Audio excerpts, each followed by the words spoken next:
De hecho, esta es nuestra cuarta predicación de la serie que se llama La oración. Excelente. ¿Y por qué es la cuarta?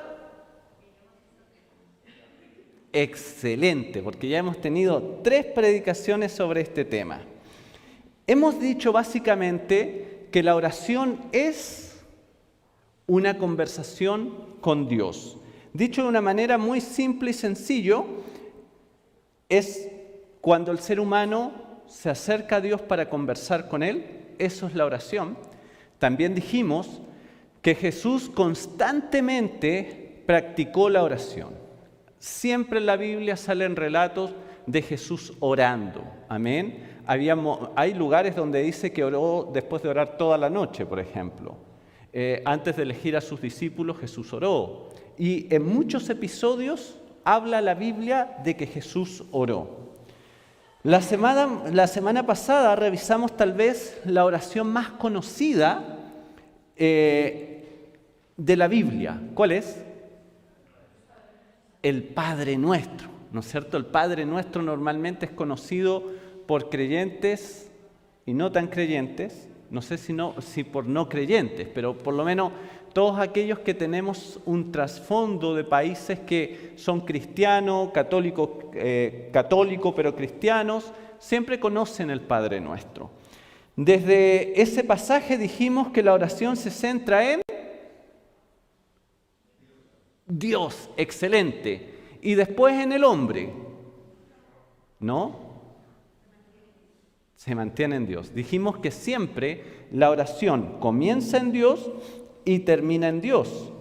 La oración debe comenzar enfocada en Dios, reconociendo la cercanía que Él tiene con nosotros como nuestro Padre. Dijimos que la oración se llamaba, ¿el título de la oración cómo es? El Padre Nuestro, ¿no es cierto? Y no se llamaba el Dios omnipotente, todopoderoso, magnificente, sempiterno y gobernador del universo. Se dice Padre Nuestro. Y eso denota la cercanía que tenemos con aquel al cual nos acercamos en oración. También dijimos que debíamos declarar que nos preocupamos de la honra del nombre de nuestro Padre y reconocer que solo Él sabe qué es lo mejor para nuestras vidas. Y eso es lo que ocurre cuando decimos que se haga tu voluntad en la tierra como es hecha en el cielo. Cuando yo digo eso, estoy reconociendo que yo no soy lo suficientemente sabio y que Dios sabe qué es lo mejor para mi vida. Por otra parte, también mencionamos que la necesidad de quien ora no es importante.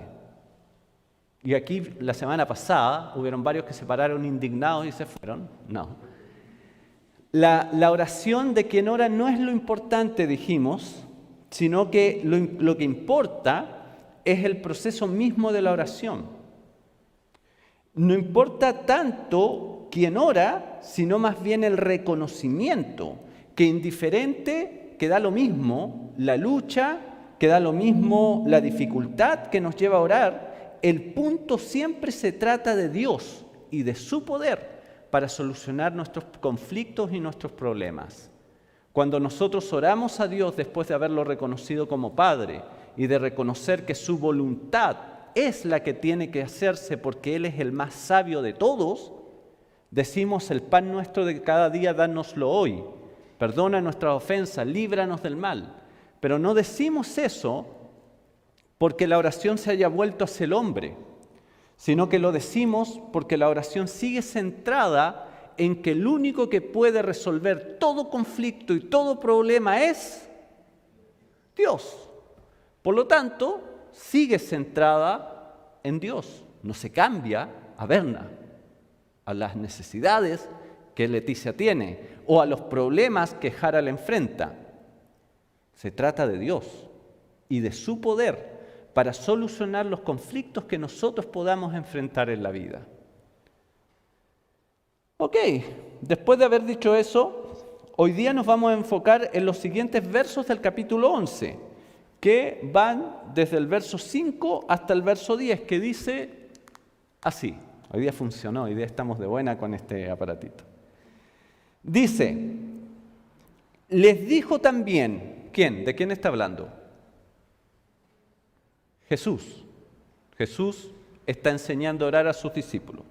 Y dice, les dijo también, ¿quién de vosotros que tenga un amigo va a él a medianoche y le dice, amigo, préstame 3 panes, porque un amigo mío ha venido a mí de viaje y no tengo qué ponerle delante? Y aquel, respondiendo desde adentro, le dice, no me molestes, la puerta ya está cerrada y los niños están conmigo en la cama, no puedo levantarme y dártelos.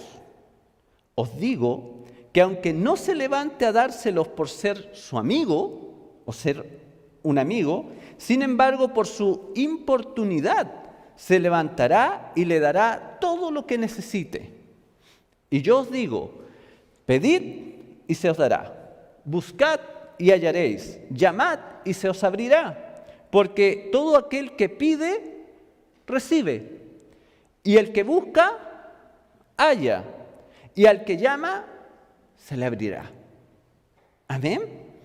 Hoy me gustaría que, partiendo de estos versículos, nosotros podamos revisar 2 asuntos que son muy importantes que Jesús nos enseña en estos versículos sobre la oración.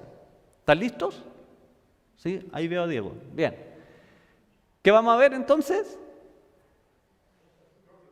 2 asuntos. Excelente. Primer asunto.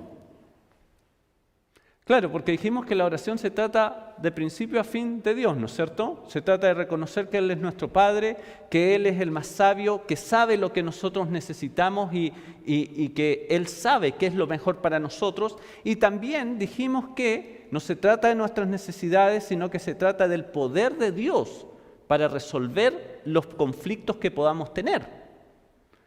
Entonces la pregunta es, ¿cuál es el rol de Miguel en la oración? Nuestra parte en la oración es la perseverancia. Perdón, en mi computador eso quedaba bonito, pero bueno. Nuestra parte en la oración es la perseverancia. Fíjense lo que dice, bueno, y me gusta el monito, lo busqué y está así como contra viento y marea, con lluvia, con truenos, relámpagos y como que hasta piedras le vienen en contra, pero sigue avanzando con su paraguas. Eso es un ejemplo de perseverar, ¿no es cierto? Fíjense lo que dicen los primeros 4 versículos que leímos. Les dijo Jesús también, ¿quién de vosotros? Bueno, aquí no lo vamos a leer de nuevo porque lo acabamos de leer. Es como, no sé cuántos saben, pero la hermana Evelyn y Santiago tienen la bendición de vivir justo al frente, en la puerta al frente de mi familia, ¿sí? Entonces esto es como golpearle la puerta a las 3 de la mañana a la hermana Evelyn y decirle, oye Evelyn, convídame un poco de pan porque me llegó visita y no tengo que darle, se me acabó el pan, el Martín se lo comió todo. Claro, aquí hay un agravante que las casas judías que eran más pobres, era más difícil abrir las puertas, se trancaban de manera diferente, normalmente las familias dormían en un mismo dormitorio y todo eso. Pero independiente de eso, vamos a seguir con el ejemplo que Evelyn está acostada y Santiago también, 3 de la mañana, Martín se comió todo el pan y nos llega visita. No sé quién llegaría a las 3 de la mañana, pero vamos a poner un ejemplo, ¿no es cierto? Y claro, la Evelyn de adentro me grita y me dice, no moleste, pastor, estoy durmiendo y Santiago ya está acostado descansando, así que no le voy a dar. Pero claro, después de que me responde de esa primera manera, no es que ella sea así, ¿no es cierto? Pero ya después que me responde de esa primera manera, de esa forma, resulta que después como que le entra cargo de conciencia y dijo, sí, total, chuta, y me vino a despertar a las 3 de la mañana y ya estoy despierta. Por último, ya, como fue tan inoportuno, ya, se para, saca un poco de pan y me pasa, toma. Y yo seguía parado en la puerta así esperando a ver si me abría. ¿Sí? Claro, aquí yo quiero hacer una aclaración porque este pasaje, sobre todo el último versículo, el versículo 10, deja la impresión que pareciera que todo lo que nosotros pidamos, Dios lo va a dar. Que todo lo que nosotros busquemos lo vamos a encontrar sí o sí siempre. Pero antes de asumir eso, tenemos que entender que Dios es soberano. ¿Qué significa eso? ¿Qué significa que Dios sea soberano? ¿Perdón? Que Él gobierna sobre todo, ¿no es cierto? Él es soberano, Él no le rinde cuentas a nadie, Él no está obligado a nada, Él no tiene ningún compromiso contractual con nadie que lo obligue a responder la oración de Diego o de Daniela, o mía o de ustedes, ¿no es cierto? Dios es soberano y Él no está obligado a responder nuestras oraciones. Quiero que eso lo dejemos ahí, lo tengamos presente. El gran punto de la oración para el ser humano no es, fíjense en esto, y antes de rasgarse las vestiduras, escuchen la expresión completa.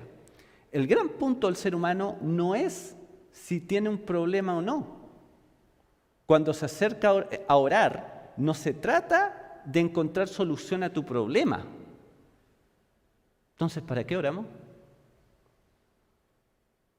Se trata de sacar tus ojos de tu problema o del problema que te aqueja, porque cuando decimos es que es mi problema, como que me apropio del problema y no lo suelto porque es mi problema. Es una circunstancia de la vida que puede ser muy terrible, pero que también va a pasar. Entonces no es tuyo, es el problema, es la circunstancia que te está afectando. Entonces es sacar tu atención de esa dificultad, de ese problema y centrarla en Dios. Porque cuando uno ora, lo que está haciendo o lo que debiera suceder es que en vez de seguir pensando y dándole vuelta a cómo solucionar el problema, cómo encontrar ayuda, cómo encontrar socorro para diferentes situaciones, lo que está haciendo es, no puedo más yo, entonces ¿qué hago? Si yo ya probé todo lo que podía hacer, ¿qué hago? Voy, me arrodillo y saco mi atención del problema para fijarla en Cristo, para fijarla en Dios. Entonces, el gran punto de la oración para el ser humano es centrar su atención en Dios, confiando que Él siempre responderá, que Él siempre cumple su promesa de contestar nuestras oraciones. La oración es un instrumento para comunicarnos con Dios, eso lo dijimos en la primera predicación, y por medio de esa comunicación ejercer la fe al creer que Dios escucha nuestras oraciones, a la vez que tiene el poder para intervenir en nuestra realidad. Alguien, claro, uno dice, es que oró con poca fe, Pastor José, por eso no le contestó el Señor. Pero el acto en sí de decir yo ya no puedo con esto y necesito a Dios, es una acción de fe. Porque yo estoy renunciando a mi posibilidad de seguir encontrando soluciones para depositar mi confianza en que Dios tiene las soluciones. La fe se ejercita dando pasos de fe. ¿Sí? Porque alguien dijo que la fe es un salto al vacío sin ningún tipo de evidencia, dijo alguien. Pero la fe es más que eso. La fe es dar pasos sobre la base más segura que existe, que es la palabra de Dios. Dios habló y porque Dios habló y dijo algo, nosotros lo creemos y avanzamos en esa dirección. Ahora, un paso de fe significativo que podemos dar es ir en oración ante Dios y pedirle algo que estemos necesitando o pedirle la solución a un problema que estemos enfrentando. Ese es un ejercicio de fe. En vez de seguir dándole vuelta a cómo vas a pagar la deuda, a cuándo va a salir el papel que te falta, o a cualquier problema que tú puedas estar enfrentando, lo que debieras hacer, el ejercicio de fe que necesitas hacer, es dejar de buscar la solución a tus problemas y confiar en Dios. Es que esa es la parte difícil, porque en realidad pareciera incompatible lo que estoy diciendo. O sea, si voy a la presencia de Dios es porque voy buscando respuestas o voy buscando soluciones. Pero es que en realidad cuando vamos a Dios es porque debiéramos reconocer que ya nosotros no encontramos soluciones ni respuestas. Nosotros ya no las tenemos.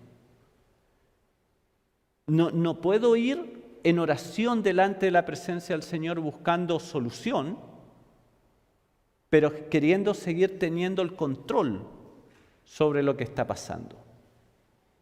Porque esa es una mala actitud para orar. Cuando voy a la presencia de Dios, tengo que ir con la convicción y la seguridad de que Dios puede obrar. Entonces, yo ya renuncio a querer solucionar el problema yo mismo. La fe está, o por lo menos debiera estar, asociada a la perseverancia. Difícilmente podríamos tener fe sin ser perseverantes. ¿Por qué? La perseverancia dice, seguiré adelante porque la respuesta llegará. Voy a seguir haciendo ejercicio porque esta panza va a desaparecer. Persevero haciendo algo porque tengo confianza en que algo va a pasar, ¿no es cierto? Entonces yo digo, persevero en oración. A alguien lo está llamando el Señor. Yo persevero en oración porque tengo la convicción de que la respuesta va a llegar. Entonces la fe va asociada a la perseverancia. La Real Academia de la Lengua define perseverar como mantenerse constante en la prosecución de lo comenzado en una actitud o en una opinión. O sea, mantenerte haciendo lo que comenzaste a hacer. Alguien no es perseverante si tiene una dificultad y va un día y se arrodilla delante de Dios y le pide que le solucione el problema y después por el resto de los 10 meses que le duró la dificultad, nunca más volvió a orar. Eso no es perseverar. Perseverar es mantenerte haciendo algo que comenzaste a hacer. Si comenzaste a orar por la dificultad que te está confrontando, que te está embargando, perseverar es mantenerte orando para que Dios dé respuesta a tu crisis. Según el diccionario de palabras griegas, vine, o vain, nunca he sabido cómo se llama, yo le digo vine. El verbo del que proviene la palabra perseverancia es hupomeno y se traduce como morar bajo o significa quedarse en un lugar en vez de abandonarlo, quedarse atrás, en el sentido de que tú estás aquí y por mucho que los demás avanzaron, tú te quedaste aquí y permaneciste aquí, aunque la lógica era seguir avanzando. Tú perseveraste en tu posición. La perseverancia en la oración es una manera que tiene el ser humano de ejercitar su fe en Dios. La fe es estar firmemente persuadido de algo, en nuestro caso, de que Dios es el Padre que nos ama y está preocupado por nosotros al punto de entregar lo más valioso que tenía para que nosotros pudiéramos ser reconciliados en Él, o sea, con Él, en Jesucristo. Perseverar en el contexto de la oración significa que yo deposito mi fe, mi confianza y mi seguridad absoluta en que yo voy a seguir orando porque tengo la certeza que mi Padre, que me ama intensamente, quiere contestar mi oración. Dejar de orar en este caso, y no quiero juzgar a nadie, y puedo estar equivocado, dejar de orar en este caso vendría siendo un acto de poca fe. Porque hoy estoy desesperado y como toqué fondo, oro al Señor porque no tengo otra forma, pero ya mañana como empiezo a ver la luz, ya no sigo orando. Pero resulta que la dificultad no se ha solucionado. Pero como yo más o menos veo una ventana abierta, dejo de orar, no persevero. Y vuelvo a sacar mis ojos de Dios para ponerlo en mis capacidades de solucionar el problema que estoy enfrentando. La oración va asociada a la perseverancia y es un acto de fe en el que el Padre que nos ama intensamente tiene el poder para solucionar cualquier crisis. Entonces, el primer asunto que nos está enseñando Jesús es que nuestra parte en la oración es la perseverancia. Excelente, Daniela. Dios, nuestro Padre Celestial, espera que nos mantengamos orando porque ello es evidencia de que nuestra fe está firme en Él y en la convicción que Él escucha y contesta en nuestras oraciones.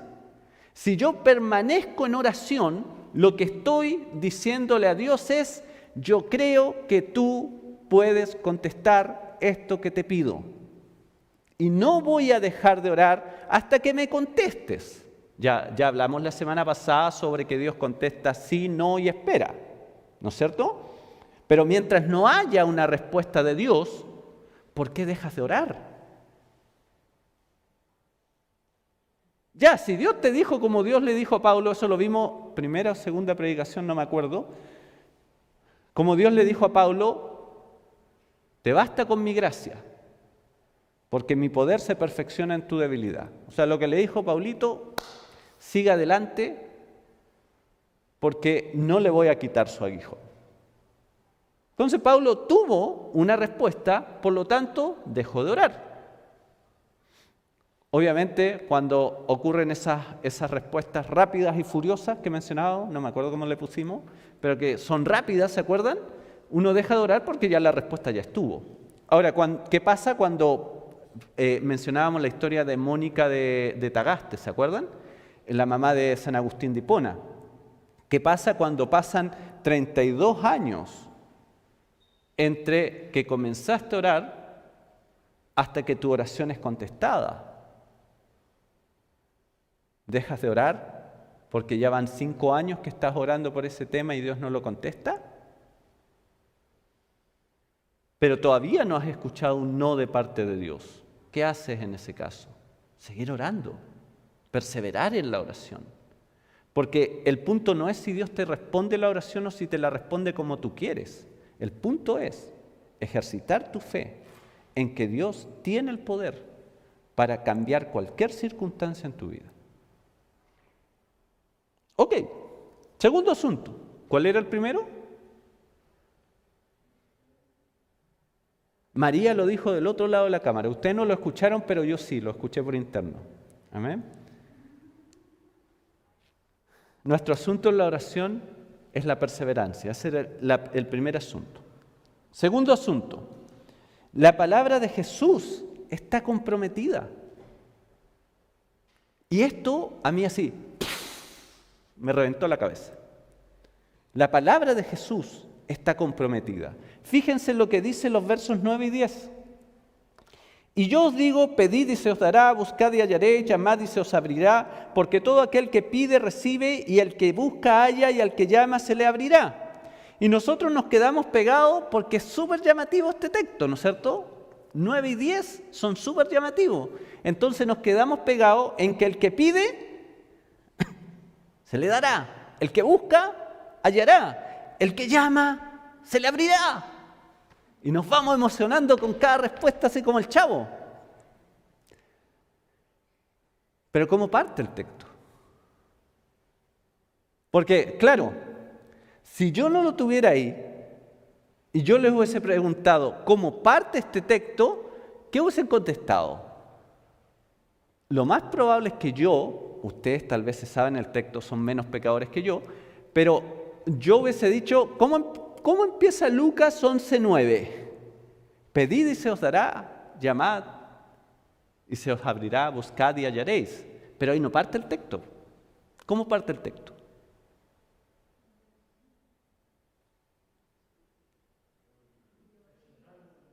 Y yo os digo, así parte el texto. El texto no parte con el pedid y se os dará. El texto parte con y yo os digo. ¿Quién está hablando? Jesús, el Maestro, Él está hablando. Y Él está haciendo una afirmación y está comprometiendo su palabra en esta afirmación. Jesús no dice, bueno, y en realidad Pedro considera que pedid y se os dará, llamad y buscaréis. No está diciendo, bueno, según la tradición judía, la tradición de los ancianos, según lo que el Sanedrín plantea, según lo que nuestros antepasados han dicho, pedid y se os dará. Jesús está diciendo, yo les digo, yo les hago esta afirmación. Esto está respaldado por mí. Pedid y se os dará. Normalmente, ¿por qué dejamos de perseverar en algo?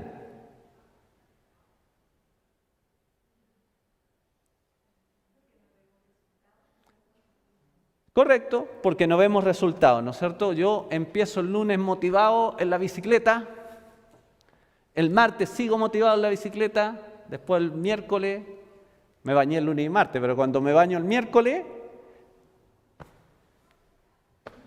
sigue ahí la panza. Ya lunes, martes, ya miércoles, jueves, y sigue ahí la panza. Entonces uno dice, ya, ¿y para qué tanto ejercicio? Uno suele dejar de perseverar cuando ya como que se decepciona porque no hay resultado, porque te convences de que ya no vas a obtener lo que estás buscando. Empiezas a orar motivado porque después de que el pastor dijo que pedid y se os dará, eso lo dice la Biblia, empezamos a orar y a pedir por nuestra dificultad. Pero resulta que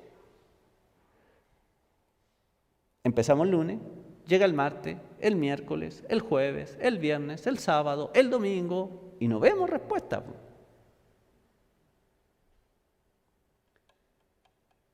¿Y qué hace el Mati? Sigue orando. ¿Pero qué haría yo? Digo, ya fue.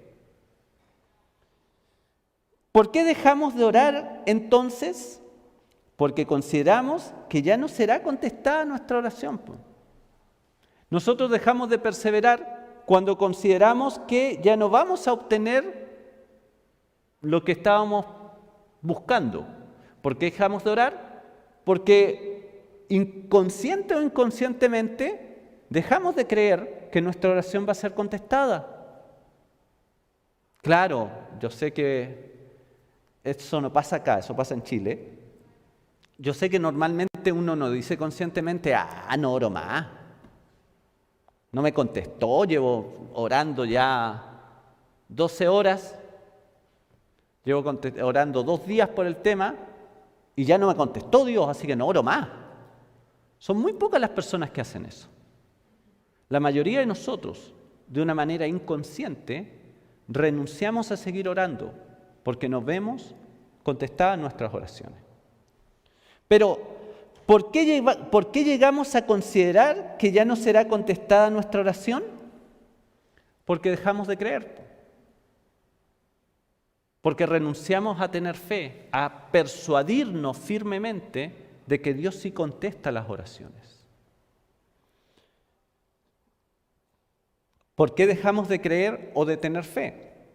Y fíjense la consecuencia, o sea, dejamos de perseverar, ¿por qué? Porque ya no recibimos, y como no recibimos dejamos de orar, y dejamos de orar porque ya no fueron contestadas nuestras oraciones. ¿Y por qué dejamos de tener fe y de creer? Porque perdemos la confianza en aquel que nos prometió aquello que estábamos esperando. Si yo le digo a Carlos, mira, espérame, mañana, 10 de la mañana, nos juntamos, yo llego ahí a Stadtmitte, ahí nos juntamos. Carlos llega puntualmente, 5 para las 10, después llega a las 10, llega a las 10:05, llega a las 10:15, llega a las 10:45, llega a las 11, llega a las 12, si es que todavía sigue ahí. ¿Y qué dice Carlos? Que se pueda repetir, ¿no es cierto? Pero ¿qué dice Carlos? Carlos dice, ya no llegó. Pero ¿en quién perdió la confianza? ¿Perdió la confianza en la declaración voy a llegar a las 10? ¿O perdió la confianza en mi palabra? En mi palabra. Perdió finalmente la confianza en mí. Claro, bueno, después probablemente se pueda restaurar si otro día llegó la hora, tal vez. Pero tal vez la próxima vez que yo le diga a Carlos, juntémonos a las 10, él no va a llegar 5 para las 10. Ya va a llegar a las 10, 10 y cuarto, total, si el pastor es impuntual. ¿Ven? Entonces, ¿en quién perdemos la confianza? ¿En quién perdemos la fe cuando dejamos de orar?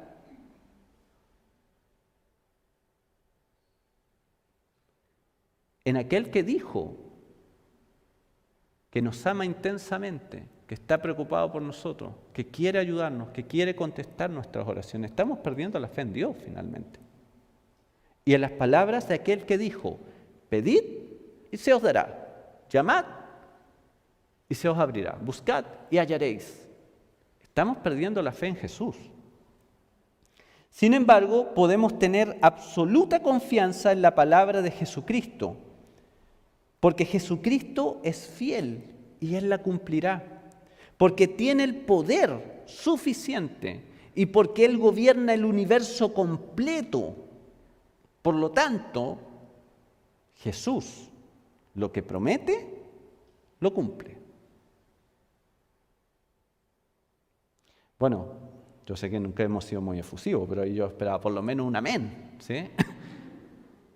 Jesús lo que promete, lo cumple, porque Él es Dios, porque Él tiene todo el poder, porque no hay nada que le quede grande.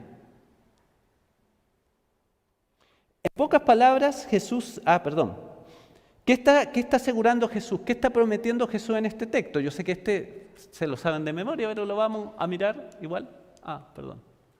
Sí, ahí está.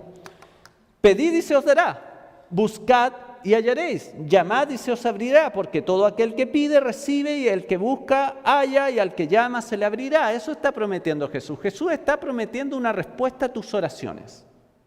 Jesús dice, y yo os digo, yo comprometo mi palabra en que cuando ustedes oren, sus oraciones van a ser contestadas. Pero antes nos ha dicho que tenemos que perseverar orando. Que no es algo de que le golpeé la puerta a la hermana Evelyn y la hermana Evelyn no me quiso abrir, listo, bueno, ya me voy, punto. Está diciendo que hay que perseverar.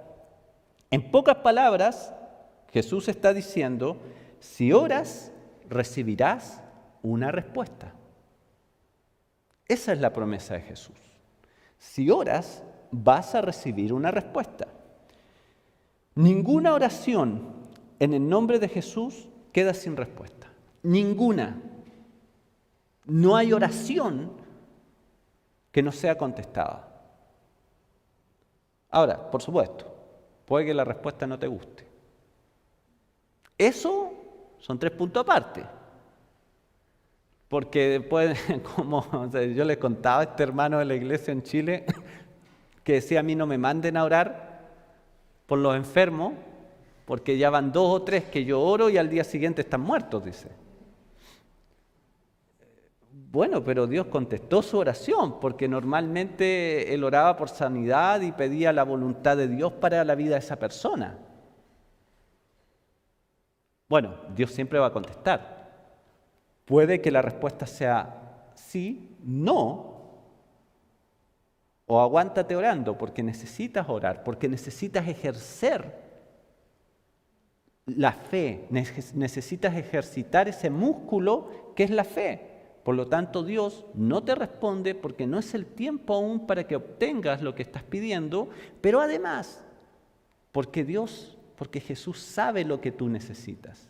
Y puede que lo que necesites hoy, Daniela, no sea una respuesta inmediata, aunque sientas que te revientas si Dios no te contesta hoy.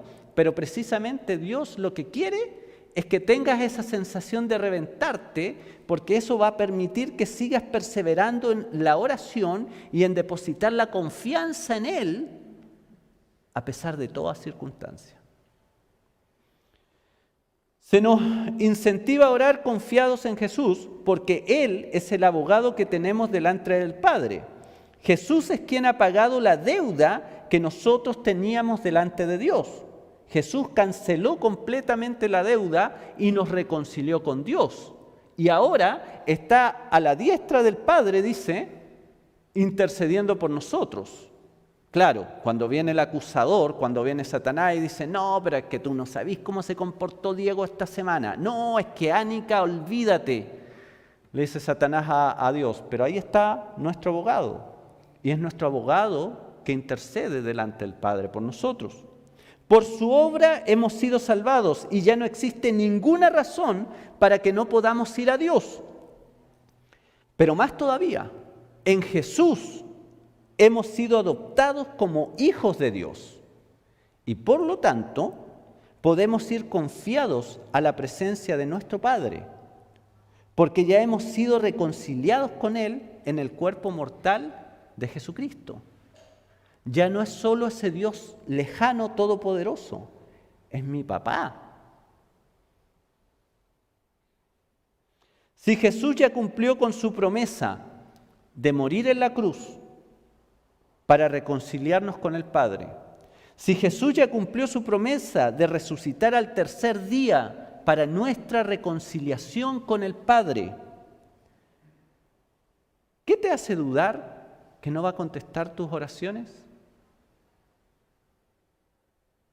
¿O acaso tu oración, tu problema, tu dificultad es más grande y es más difícil que la distancia que te separaba de Dios por causa de tu pecado? Por supuesto que no. Jesús ya hizo lo más difícil y cumplió. Y si Él dijo que tus oraciones van a ser contestadas, permanece orando, por mano. La palabra de Jesús es fiel y digna de confianza porque es la palabra de Dios. La palabra de Dios, dice la Biblia, fue el medio que usó para crear el universo completo. ¿Cómo creó Dios?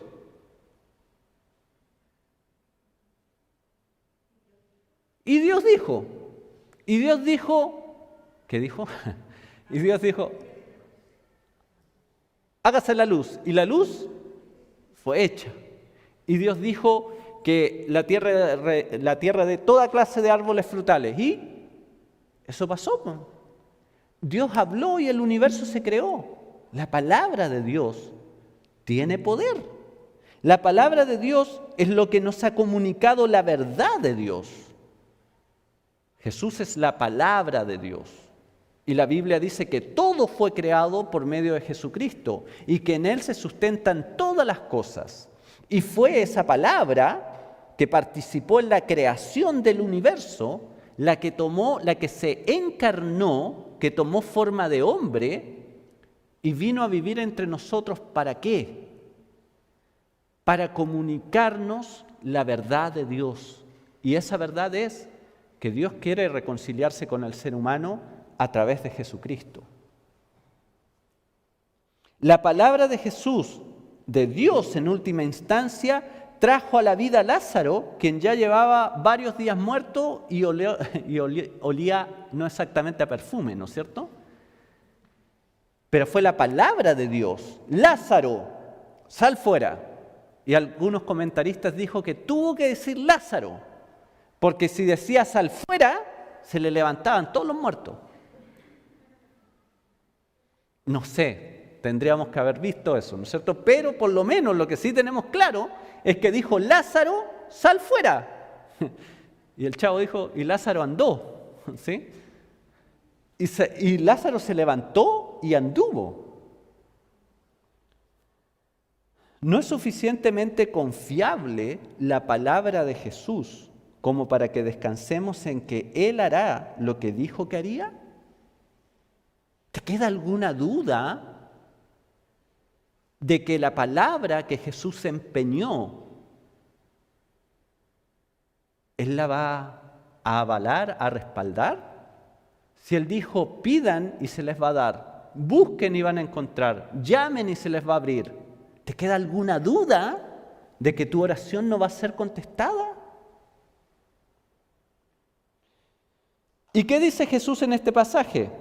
Que si pides, se te dará lo que pides. Que si buscas, hallarás lo que buscas. Que si llamas, se te abrirá.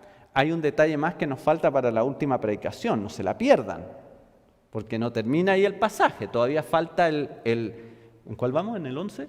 No, falta el 11, el 12 y el 13.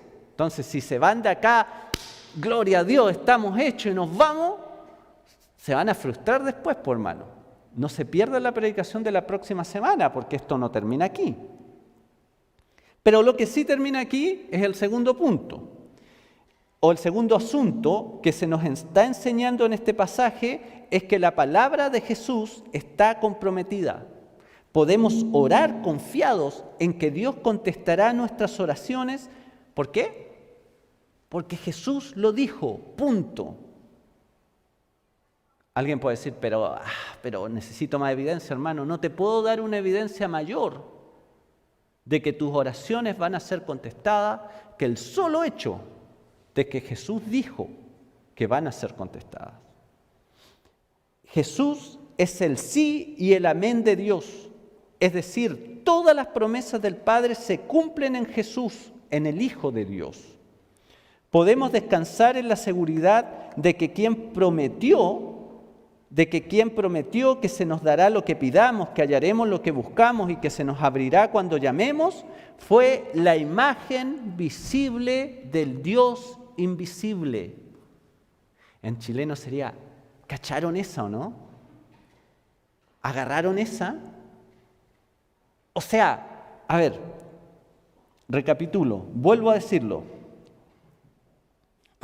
Podemos descansar en la seguridad que quien prometió que nuestras oraciones iban a ser contestadas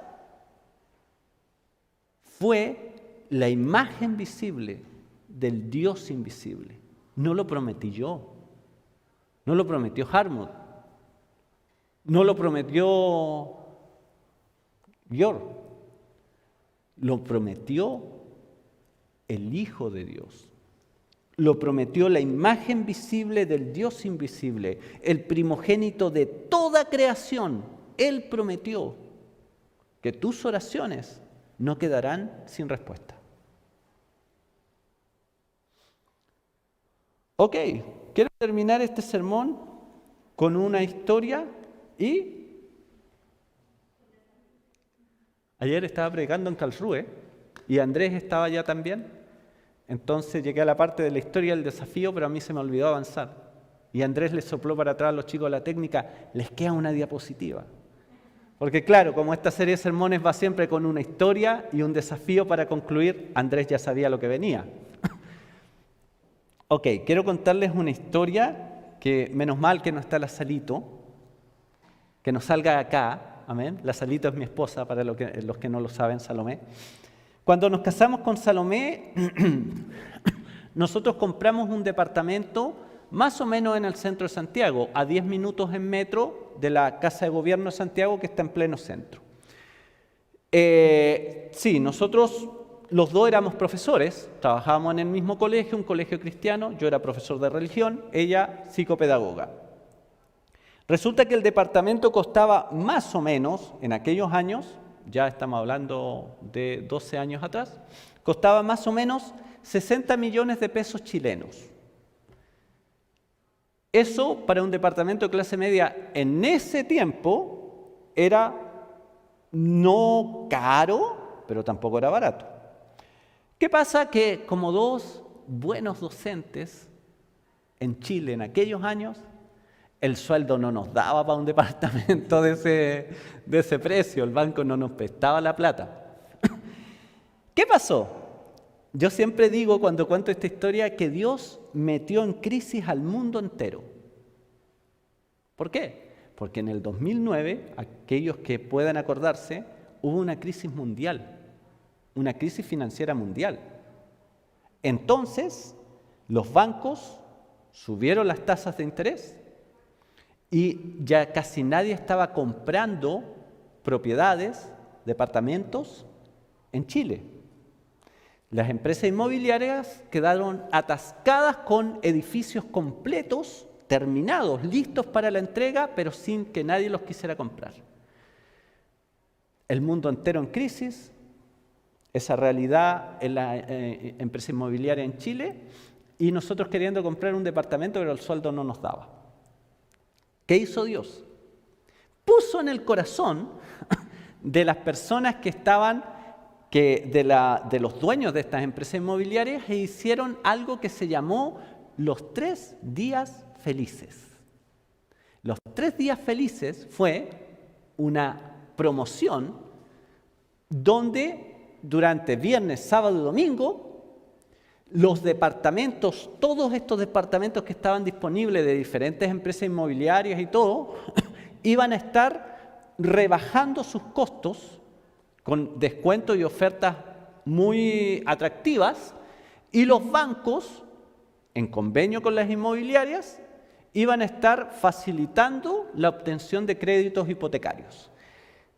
La letra chica era que tú tenías que firmar la promesa de compra-venta ese fin de semana. ¿Sí? Y, por lo tanto, por eso era el convenio con los bancos, porque tenían que los bancos preaprobarte un crédito para que tú firmes la promesa de compra-venta. ¿Ok? Nosotros, este departamento que nos gustaba mucho, estaba lejos de nuestra realidad, pero como nos enteramos de esto, dijimos, vamos a verlo por si acaso, vamos a verlo. Y partimos, y precisamente el edificio estaba en este 3 días de venta feliz. Estos 3, ¿cómo fue que dije? No me acuerdo, 3 días felices. Ok, bueno, estaba en eso. Entonces, fue muy interesante. El departamento en Chile existe lo que se llama unidad de fomento, que es la forma de cotizar y estandarizar los valores de las propiedades para poder financiarlas los bancos y todo. Entonces, el departamento que nosotros queríamos costaba alrededor de 1.900 UFs, ¿sí? UF es la abreviación de unidad de fomento. Entonces, 1.900 más o menos, y a nosotros juntamos con Salomé, ahorramos y logramos juntar 200 UFs, y el gobierno estaba dando para comprar en el perímetro céntrico de Santiago, estaba regalando, tú juntabas 200 UF y el gobierno te daba 200 más para fomentar comprar departamentos en el centro de Santiago. Entonces nosotros juntamos 200 UF, el banco nos regaló 200 más, ya teníamos 400. Entonces de 1.900 estaba en 400. 400 menos eran 1.500. Vamos a ver los 3 días de venta feliz. Y el departamento que nosotros queríamos había bajado 400 UF más. Entonces, el precio de lista de venta bajó de 1.900 a 1.500. Y como nosotros ya teníamos 400, el valor del departamento nos bajó a 1.100. Y esos 1.100 ya representaba prácticamente la mitad del valor real de la propiedad. Y nosotros averiguamos y el banco dijo, sí, eso sí le prestamos. Así que compramos el departamento felices. Vivimos 5 años felices ahí. El Señor nos llamó a iniciar el proceso para salir como misioneros, para salir de Chile. Y con Salomé dijimos, no es sabio o no nos deja paz. Ese fue el punto. No nos deja paz dejar un departamento con una deuda hipotecaria, porque si el día de mañana no nos pagan el arriendo del departamento, va a ser un problema para nosotros, que donde estemos vamos a tener que estar pagando el arriendo. Y claro, yo no venía con un puesto de trabajo en Mercedes. Yo venía inicialmente con un proyecto misionero. Entonces decidimos vender el departamento.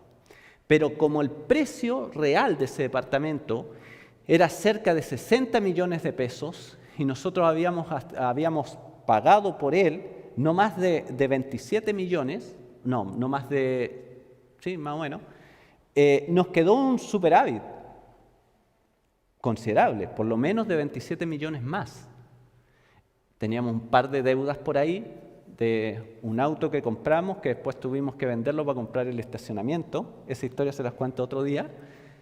Entonces teníamos un crédito de consumo que tuvimos que saldar. Nos quedaron aproximadamente 20 millones de pesos.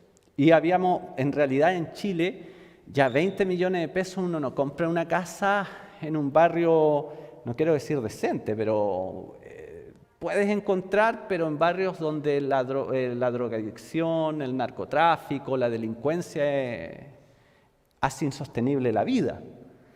Pero a nosotros se nos presentó una posibilidad de un vecino de donde arrendaban mis papás, que quería vender su casa porque estaba harto de los arrendatarios que le habían tocado.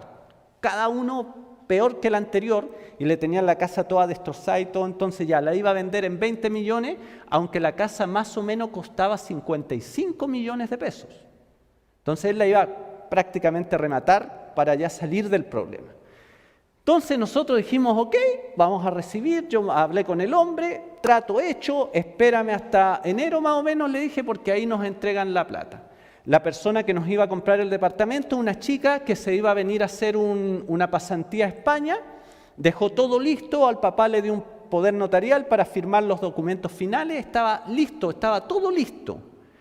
Entonces el papá nos dice, mira, me gustaría hacerle una sorpresa a mi hija cuando llegue, me gustaría tenerle pintado y amoblado todo el departamento.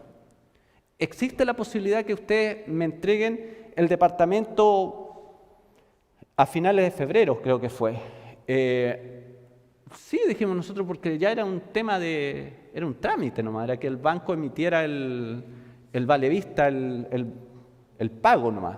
Así que lo entregamos y nos fuimos esperamos. Pasó enero, pasó diciembre, pasó enero, pasó febrero, llegó marzo.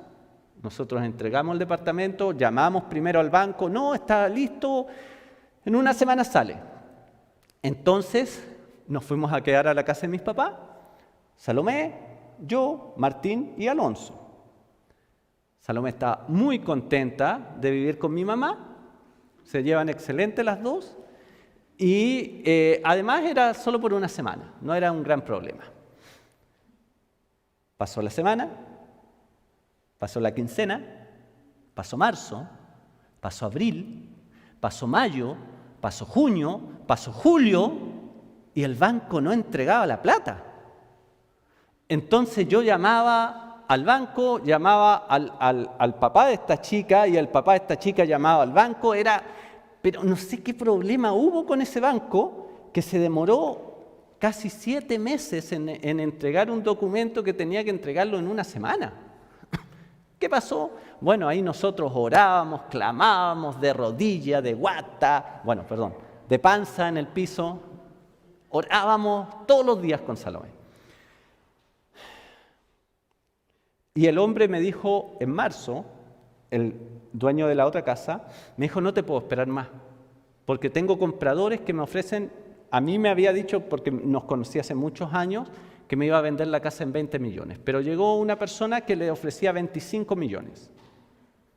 Entonces me dijo, mira, yo le dije que no hace 2 meses, y él todavía está dispuesto a comprármela por ese monto, porque seguía siendo barato. Entonces dijo, lo siento, no te puedo esperar más. Entonces nos quedamos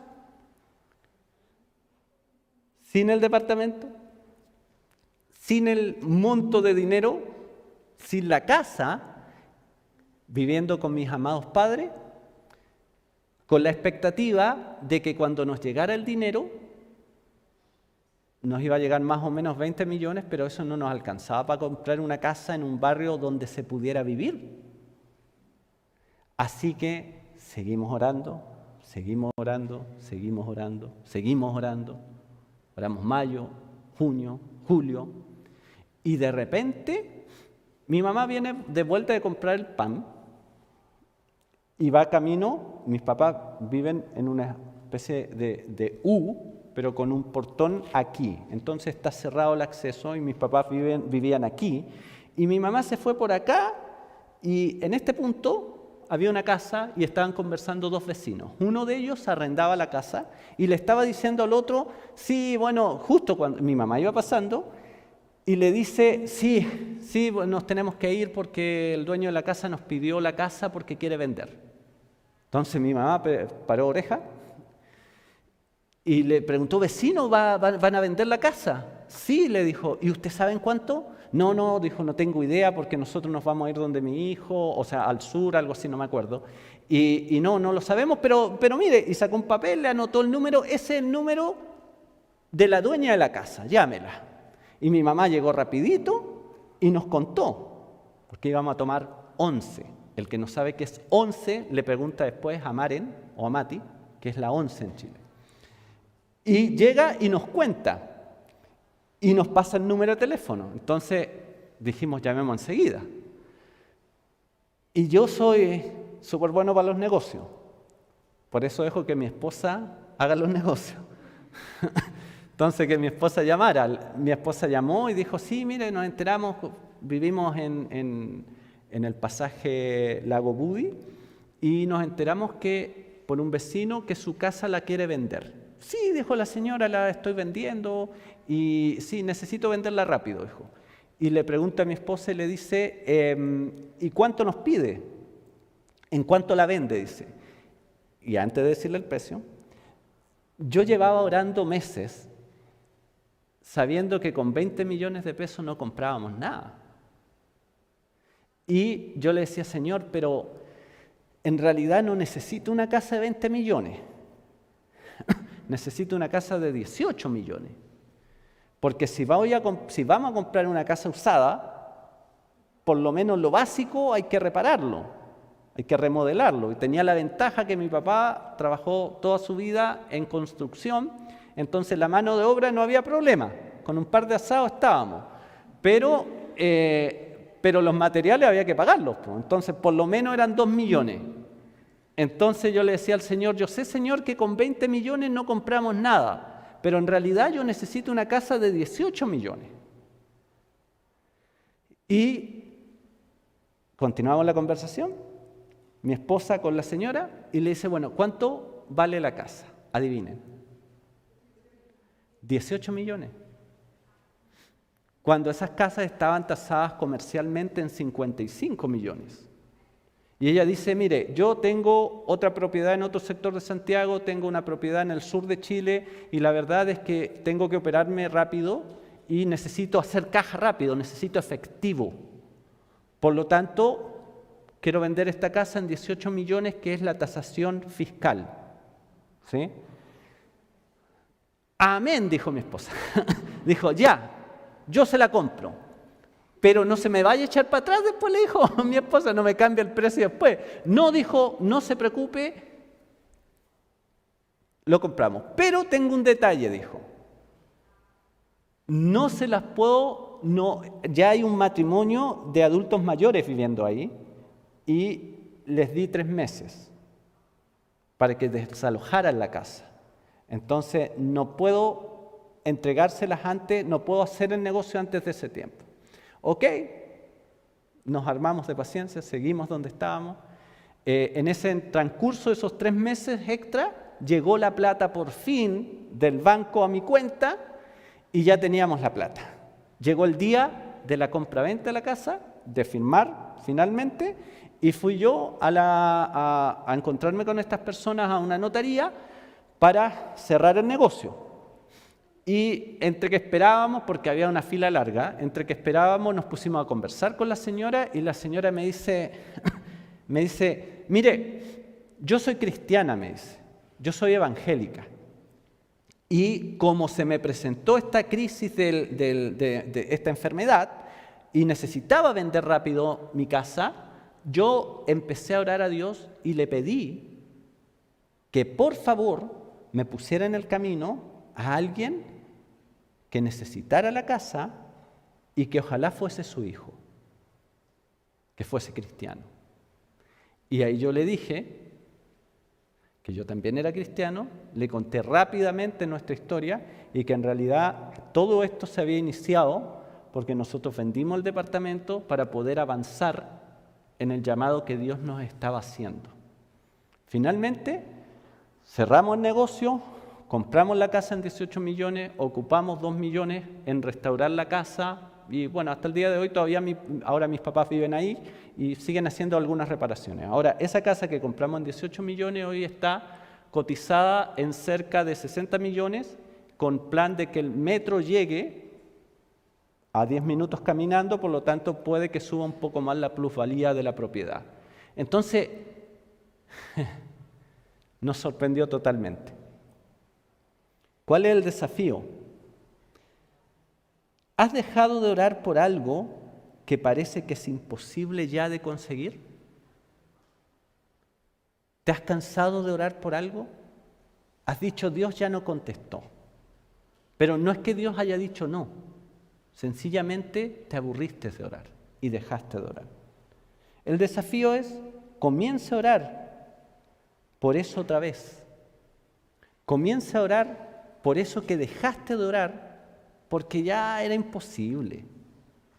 Tienes un imposible en tu vida, tienes algo que nunca Dios te contestó, pero que quedó dando vueltas. No es que Dios te haya dicho, no, Harald, no te lo voy a dar. No, algo por lo cual tú estuviste orando alguna vez, pero dejaste de orar porque no viste contestada tu oración. El desafío es simple. Empieza a orar por eso. No importa que sea, y un consejo, pídele a Dios con los detalles de lo que necesitas. A mí no me servía ya una casa de 20 millones. Necesitaba una casa de 18 millones y que los arreglos no me salieran más de 2. Y eso me dio Dios. Pero no fue en el momento que yo quise. Les aseguro que por muy bien y contenta que estaba Salomé viviendo con mi mamá, tampoco fue en el momento en que Salomé quiso. Fue en el momento que Dios quiso. Pero lo que sí tuvimos que hacer es permanecer orando, creer que Dios podía contestar nuestra oración y que quería hacerlo, y además decirle específicamente cuál era nuestra necesidad. No es que Dios no lo sepa, pero eso es parte del ejercicio de fe que nos toca hacer. Otra vez, pide porque se te va a dar, porque Jesús comprometió su palabra en eso. Déjate sorprender por Dios, persevera en oración y deja que Dios te sorprenda. Oremos.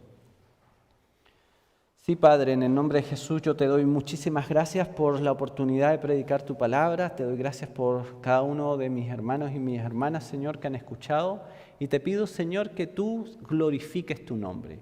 Señor, confiamos en tu palabra, confiamos en tu verdad y sabemos, Señor, que tú nunca fallas, que tú siempre cumples aquello que has prometido y que nuestras oraciones, Señor, podemos hacerlas confiados delante de ti, ejerciendo fe, perseverando, Señor, porque creemos que tú contestas nuestras oraciones. Te doy gracias y te pido que nos ayudes a vivir este desafío, Señor, que hemos planteado hoy, a retomar la esperanza por lo imposible, por aquello que nunca hemos visto contestado en nuestras vidas y que podamos seguir orando con fe, confiando en que quien prometió, Jesús, nuestro Señor y Salvador, es fiel y todopoderoso para cumplir su promesa de que si pedimos, Él nos dará.